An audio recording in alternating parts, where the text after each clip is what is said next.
Hello everyone, welcome back to my channel. আজকের নতুন আরেকটি পর্বতে আপনাদের অনেক অনেক ওয়েলকাম।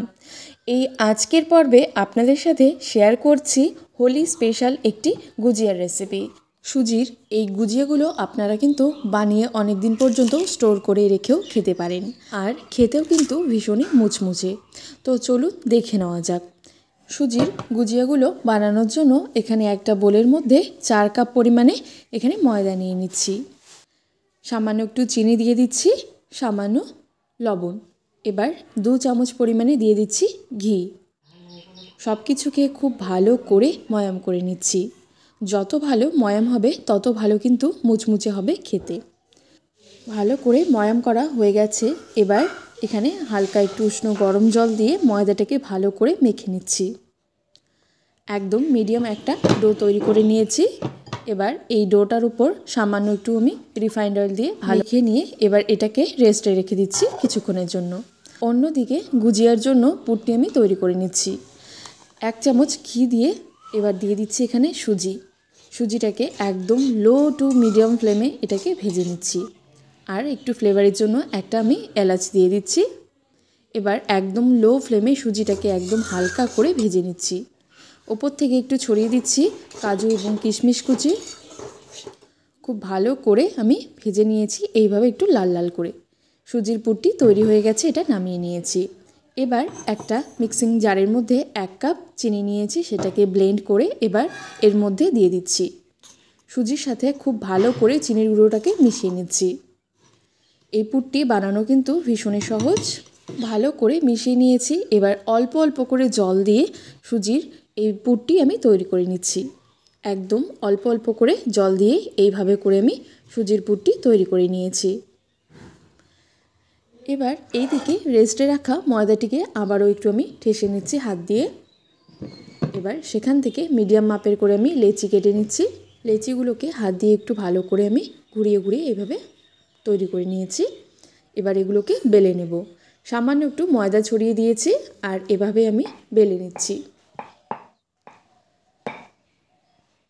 ঠিক এইভাবে আমি বেলে নিয়েছি পুরো রুটিটাকে। এবার এখান থেকে আমি এই ছোট ছোট শেপ করে আমি কেটে নিচ্ছি। এইভাবে আমি কেটে নিয়ে তৈরি করে নিচ্ছি যাতে সব গুজিয়াগুলো একই মাপের হয়। একই প্রসেসে আমি আবারও এখানে তৈরি করে নিচ্ছি আর এইভাবে করে আমি কেটে নিচ্ছি। এখানে সবগুলো কেটে নিয়েছি। এবার এখান থেকে একটা ছোট রুটি আমি নিয়েছি, মাঝখানে সুজির পুরটি দিয়ে এবার সাইডগুলোতে আমি জল দিয়ে দিচ্ছি অল্প করে, যাতে ডিজাইনটি তৈরি করার সময় খুব ভালো করে এখানে লেগে যায়। এবার চেপে চেপে মুখটি ভালো করে বন্ধ করে দিচ্ছি। এবার এইভাবে ঠিক আমি ডিজাইনগুলো তৈরি করে নিচ্ছি। আপনারা চাইলে অন্য যে কোনো ডিজাইনও কিন্তু তৈরি করতে পারেন। আমি এইভাবে একটু ডিজাইনটি তৈরি করে নিয়েছি। একই প্রসেসে আবারও একটি গুজিয়ার ডিজাইন আমি তৈরি করে নিচ্ছি।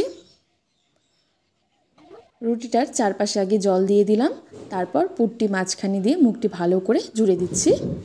এবার ডিজাইনটি এইভাবে একটু তৈরি করে নিচ্ছি।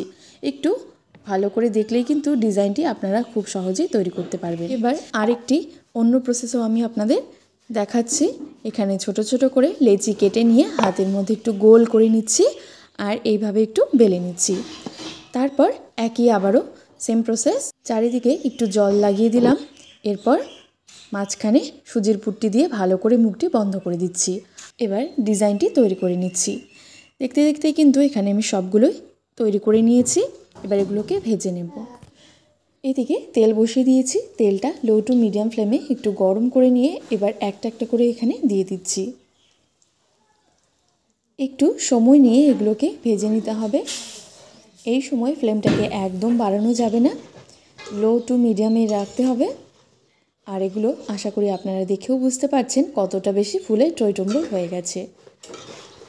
উল্টে পাল্টে দিয়ে এগুলোকে ভেজে নিয়েছি। এবার এগুলোকে তুলে নিচ্ছি। খুব সহজেই কিন্তু একদম দেখতে দেখতেই সবগুলোই তৈরি হয়ে গেল। একই প্রসেসে আবারও আমি সেকেন্ড পার্টে ভেজে নিচ্ছি। এগুলোও তৈরি হয়ে গেছে, নামিয়ে নিচ্ছি। সব গুজিয়াগুলো এখানে আমি ভেজে নিয়েছি। এখানে আপনারা চাইলে গুজিয়াগুলো ঠিক এইভাবেও রাখতে পারেন অথবা চিনির শিরার মধ্যেও কিন্তু দিয়েও খেতে পারেন। আমি এইভাবেই আজকে রাখছি, যেহেতু এটা আমি অনেক দিন পর্যন্ত স্টোর করে রাখবো, সেই কারণেই আমি চিনির শিরার মধ্যে দিচ্ছি না। ওপর থেকে একদম মুচমুচে, ভেতর থেকে সুজির পুরে ভরা, দেখেই কিন্তু ভীষণ লোভনীয় হয়েছে। একটা আপনাদের ভেঙেও দেখিয়ে দিচ্ছি। তো আশা করব আমার আজকের এই পর্বটি আপনাদের ভালো লেগেছে। ভালো লেগে থাকলে অবশ্যই আপনারা এইভাবে করে তৈরি করুন। ধন্যবাদ।